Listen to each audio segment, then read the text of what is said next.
Change yourself and not the world. Long ago, people lived happily under the rule of a king. The people of the kingdom were very happy as they led a very prosperous life with an abundance of wealth and no misfortunes. Once, the king decided to go visiting places of historical importance and pilgrim centers at distant places. He decided to travel by foot to interact with his people. People of distant places were very happy to have a conversation with their king. They were proud that their king had a kind heart. After several weeks of travel, the king returned to the palace.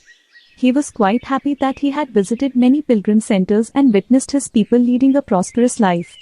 However, he had one regret. He had intolerable pain in his feet as it was his first trip by foot covering a long distance. He complained to his ministers that the roads weren't comfortable and that they were very stony. He could not tolerate the pain. He said that he was very much worried about the people who had to walk along those roads as it would be painful for them too. Considering all this, he ordered his servants to cover the roads in the whole country with leather so that the people of his kingdom can walk comfortably. The king's ministers were stunned to hear his order as it would mean that thousands of cows would have to be slaughtered in order to get sufficient quantity of leather.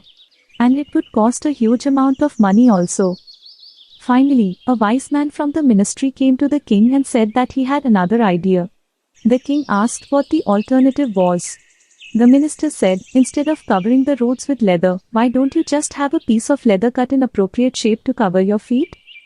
The king was very much surprised by his suggestion and applauded the wisdom of the minister. He ordered a pair of leather shoes for himself and requested all his countrymen also to wear shoes. Moral: instead of trying to change the world, we should try to change ourselves.